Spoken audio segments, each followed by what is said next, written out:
High all government job aspirants, welcome to my YouTube channel general studies for government jobs. আজকে আমরা discuss করব হিস্ট্রির class 5। ঠিক আছে, এটা ডেসক্রিপটিভ ক্লাস এবং আজকে আমরা কী কী ডিসকাস করব। সবারই প্রথম যেটা ডিসকাস করব সেটা হচ্ছে উত্তর মৌর্য যুগের শাসক বংশগুলি, শুঙ্গ ও কন বংশ। তারপরে আমরা যেটা পড়ব সেটা হচ্ছে সাতবাহন বংশ। নেক্সট যেটা পড়ব সেটা হচ্ছে শক বংশ। তারপরে আমরা যেটা পড়ব সেটা হচ্ছে কুষাণ বংশ। নেক্সট যেটা পড়ব সেটা হচ্ছে গুপ্ত বংশ এবং সবার লাস্টে যেটা আমরা পড়ব সেটা হচ্ছে হর্ষবর্ধনের সম্বন্ধে সমস্ত ডিটেলস। ঠিক আছে, এবং এটা বলে রাখি, তোমরা রিসেন্টলি ওয়েস্ট বেঙ্গল পিএসসি যেমন WBCS, miscellaneous, ICDS exam, clerkship exam, লাইফে যতগুলো এক্সাম দেবে সেই সব এক্সাম যেমন NTPC আছে, রেলের গ্রুপ ডি আছে, হিস্ট্রি থেকে যদি এই চ্যাপ্টারগুলো আমি যেগুলো টপিকগুলো পড়াচ্ছি এখান থেকে যদি কোশ্চেন আসে এর মধ্যে থেকেই পড়বে, কারণ ঠিক আছে, এবং এটা NCERT বই থেকে 3-4টে বই মিক্স করে আমি এই নোটটা বানাচ্ছি। ঠিক আছে, তো এর বাইরে আসবে না, পারলে এটা একদম লাইন বাই লাইন মুখস্থ করে নেবে। চলো স্টার্ট করা যাক। প্রথম দেখো শুঙ্গ ও কনব বংশ। পুষ্যমিত্র শুঙ্গ এই বংশ স্থাপন করেছিলেন 148 BC, মানে হচ্ছে বিফোর খ্রিস্ট। এ পুষ্যমিত্র শেষ মৌর্য শাসক বৃহদ্রথকে হত্যা করেছিলেন।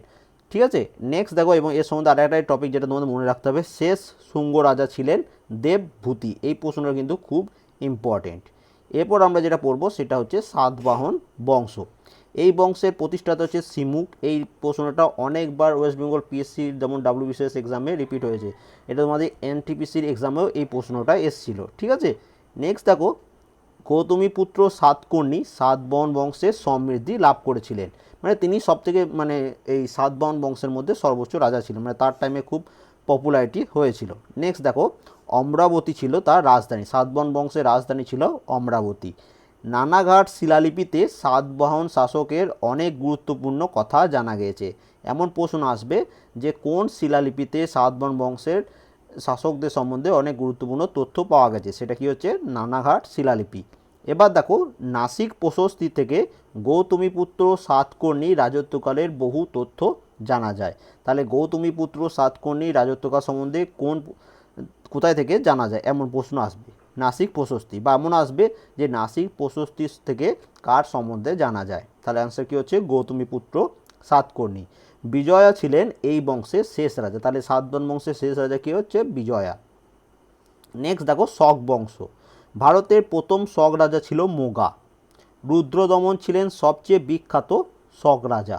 জুনাগড় শিলালিপিতে তার সাফল্যের কথা জানা যায় এবং এটাই প্রথম গুরুত্বপূর্ণ শিলালিপি যা সংস্কৃতে লেখা ছিল।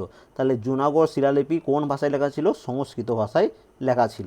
ঠিক আছে, নেক্সট আমরা যেটা পড়বো সেটা হচ্ছে কুষাণ বংশ। এটা মোস্ট ইম্পর্টেন্ট, এখান থেকে অনেক প্রশ্ন আসে। এদের ইউচিস বা টোচারিয়ানও বলা হয় এই এই বংশটাকে। ঠিক আছে, এরা ইউচি জনজাতির 5টি গোষ্ঠীর মধ্যে একটি। ইউচি জনজাতির টোটাল 5টি গোষ্ঠী ছিল, তার মধ্যে একটা গোষ্ঠী হচ্ছে এই ইউচি। ঠিক আছে, ইউচিস বা টোচিরিয়ান। ঠিক আছে, এবার দেখো কুজুল কদফিসেস। ঠিক আছে, কুজুল পদফিসেস এই বংশের প্রতিষ্ঠাতা। তাহলে কুষাণ বংশের প্রতিষ্ঠাতাকে কুজুল কদফিসেস। ঠিক আছে, নেক্সট দেখো, কনিষ্ক ছিলেন কুষাণ বংশের শ্রেষ্ঠ রাজা। তার রাজধানী ছিল পুরুষপুর বা পেশোয়ার। এই প্রশ্নটা অনেকবার এসেছে যে কনিষ্কের কুষাণ বংশের রাজধানী কোথায়, বা কনিষ্কের রাজধানী কোনটি ছিল? কি ছিল? পুরুষপুর বা পেশোয়ার। এবং এই কুষাণ বংশের শ্রেষ্ঠ রাজাকে কনিষ্ক। ঠিক আছে, নেক্সট দেখো এখানে কি বলেছে, কনিষ্ক সাকায়েরা স্টার্ট করেছিলেন। ঠিক আছে, 78 AD, মানে হচ্ছে 78 খ্রিস্টাব্দে, আফটার ডেথ। ঠিক আছে, এটার মানে হচ্ছে মানে 78 খ্রিস্টাব্দে সাকায়েরা শুরু করেছিল। কে শুরু করেছিল? কনিষ্ক। কনিষ্কের রাজবৈদ্যের নাম ছিল চরক। তাহলে এই প্রশ্নটা অনেকবার এসছে যে চরক কার রাজবৈদ্য ছিল? অ্যান্সার কী হচ্ছে কনিষ্কের। কনিষ্কের ধর্মীয় শিক্ষক ছিলেন অশ্ব ঘোষ।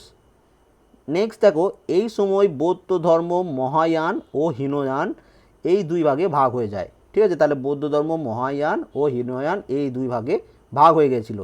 কনিষ্কের রাজত্বকালে চতুর্থ বৌদ্ধ মহাসম্মেলন হয়েছিল, যেটা হয়েছিল কোথায়? কাশ্মীরে। ঠিক আছে, বৌদ্ধ মহাসভা 4টে কোথায় কোথায় হয়েছিল তোমাদের একটা সেপারেট ভিডিও ছিল আগের, সেখান থেকে এবার এখান থেকে তোমরা জানতে পারছো যে কনিষ্কের সময় চতুর্থ বৌদ্ধ মহাসম্মেলন বা মহাসভা হয়েছিল কোথায় হয়েছিল? কাশ্মীরে। এরপর দেখো এখানে একটু জুম করে দেখিয়ে দিচ্ছি, দেখো বুদ্ধের প্রতিকৃতি প্রথম অঙ্কিত হয়েছিল গান্ধার শৈলীতে। ঠিক আছে, কনিষ্কের মস্তকহীন মূর্তি পাওয়া গেছিলো কোথায়? মথুরাতে। এই প্রশ্নটাও অনেকটা ইম্পর্টেন্ট, যে কনিষ্কের মস্তকহীন মূর্তি কোথায় পাওয়া গেছিলো? মথুরাতে। তোমরা এটা কমেন্ট করে জানাবে যে এই কুষাণ বংশের শেষ রাজা কে ছিলেন? কুষাণ বংশের শেষ রাজা, এই একটি প্রশ্ন তোমাদের জন্য আশা করি সবাই পারবে। এরপর আমরা যেটা পড়বো সেটা হচ্ছে গুপ্ত বংশ। দেখো গুপ্ত বংশ সম্বন্ধে সমস্ত ডিটেলস দিচ্ছি।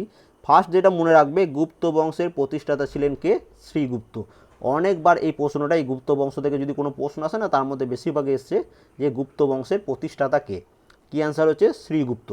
গুপ্ত বংশের শাসনকালে প্রথম প্রতিষ্ঠাতা হলেন প্রথম চন্দ্রগুপ্ত। দেখো এখানে একটু বুঝবে, গুপ্ত বংশের প্রতিষ্ঠাতা হচ্ছেন শ্রীগুপ্ত, কিন্তু গুপ্ত বংশের শাসনকালের প্রথম প্রতিষ্ঠাতা হলেন প্রথম চন্দ্রগুপ্ত। কত সাল থেকে কত সাল? 319 সাল থেকে 335 সাল পর্যন্ত। ঠিক আছে, এবার দেখো প্রথম চন্দ্রগুপ্ত মহারাজাধিরাজ উপাধি পেয়েছিলেন। এটা তোমাদের ওয়েস্ট বেঙ্গল WBCS যে এক্সাম, সেখানেও এই প্রশ্নটা এসেছিল যে মহারাজাধিরাজ উপাধি কে পেয়েছিলেন? প্রথম চন্দ্রগুপ্ত।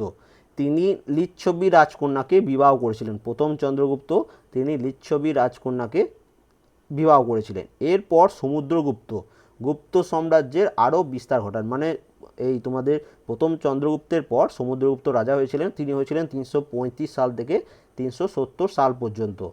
তার সাফল্যের কথা হরিসেনের রচিত প্রয়াগ প্রশস্তি বা এলাহাবাদ প্রশস্তিতে লিপিবদ্ধ রয়েছে। তাহলে এই প্রশ্নটা তোমরা অনেকবার দেখেছো হয়তো, যে এলাহাবাদ প্রশস্তি বা প্রয়াগ প্রশস্তি কার রচনা? অ্যান্সার কি হচ্ছে? হরিসেন। হরিসেন কার সময়কার? তিনি ছিলেন সমুদ্রগুপ্তের সময়কার। ঠিক আছে, এরপর দেখো VA স্মিথ সমুদ্রগুপ্তকে ভারতের নেপোলিয়ান আখ্যা দিয়েছিলেন। এই প্রশ্নটাও তোমরা দেখেছো যে ভারতের নেপোলিয়ান কাকে বলা হয়? সমুদ্রগুপ্তকে। এটাও কিন্তু খুব ইম্পর্টেন্ট, এই লাইন বাই লাইন কিন্তু তোমাদের মুখস্থ করতে হবে। সমুদ্রগুপ্ত সিংহলের বৌদ্ধ রাজা মেঘবর্ণমকে বোধগয়াতে বৌদ্ধ মন্দির নির্মাণের অনুমতি দিয়েছিলেন। তিনি খুবই ভালো বীণা বাজাতে পারতেন। সমুদ্রগুপ্ত খুবই ভালো বীণা বাজাতে পারতেন। তারপর এই প্রশ্নটা আসবে, কোন গুপ্ত সম্রাট মানে খুবই ভালো বীণা বাজাতে পারতেন? তার অ্যান্সার কী হচ্ছে? সমুদ্রগুপ্ত। নেক্সট দেখো, সমুদ্রগুপ্তের পর রামগুপ্ত রাজা হন, কিন্তু দ্বিতীয় চন্দ্রগুপ্ত তাকে হত্যা করে তার স্ত্রী ধ্রুবদেবীকে বিবাহ করেছিলেন এবং রাজা হয়ে গেছিলেন। এবার দেখো দ্বিতীয় চন্দ্রগুপ্ত বিক্রমাদিত্য উপাধি গ্রহণ করেছিলেন এবং তাকে সকারীয় বলা হতো। তাহলে বিক্রমাদিত্য কার উপাধি গ্রহণ করেছিলেন? কে উপাধি গ্রহণ করেছিলেন? সেটা হচ্ছে দ্বিতীয় চন্দ্রগুপ্ত। এবং সকারী উপাধিও কার ছিল? দ্বিতীয় চন্দ্রগুপ্তের। বীরসেনার উদয়গিরি গুহালিপিতে তাকে সারা বিশ্বের অধীশ্বর বলে উল্লেখ করা হয়েছে। মানে বীরসেনার যে উদয়গিরি গুহালিপি আছে, সেখানে দ্বিতীয় চন্দ্রগুপ্তকে সারা বিশ্বের অধীশ্বর বলে ঘোষণা করা হয়েছে বা উল্লেখ করা রয়েছে। এবার দেখো, তার রাজসভায় নবরত্ন দ্বারা অলঙ্কিত ছিল। কালিদাস ছিল তার মধ্যে অন্যতম। দ্বিতীয় চন্দ্রগুপ্তের সময় ফায়ান ভারতে আসেন। তিনি তার ফো কুয়ো কিং মানে ফায়ানের রচিত গ্রন্থের নাম হচ্ছে ফো কুয়ো কিং নামক গ্রন্থে ভারত ভ্রমণের অভিজ্ঞতা লিপিবদ্ধ করেছিলেন। তিনি রূপো ও তামার মুদ্রা প্রচলন করেছিলেন। কে করেছিলেন? দ্বিতীয় চন্দ্রগুপ্ত। স্বর্ণ মুদ্রাকে বলা হতো দিনারা। এবার দেখো, প্রথম কুমারগুপ্ত নালন্দা বিশ্ববিদ্যালয়ের প্রতিষ্ঠা করেন এবং তিনি মহেন্দ্রদিত্য উপাধি নেন। প্রথম কুমারগুপ্ত তিনি নালন্দা বিশ্ববিদ্যালয় প্রতিষ্ঠা করেছিলেন এবং দ্বিতীয় যেটা করেছিলেন, তিনি মহেন্দ্রদিত্য উপাধি নেন। তারপর রাজা হন স্কন্দগুপ্ত এবং স্কন্দগুপ্ত কী করেছিলেন? তিনি হুন আক্রমণকে প্রতিহত করেছিলেন। ঠিক আছে, স্কন্দগুপ্ত খুব ইম্পর্টেন্ট এই প্রশ্নটাও। এবং গুপ্ত বংশের শেষ সম্রাট ছিলেন বিষ্ণুগুপ্ত।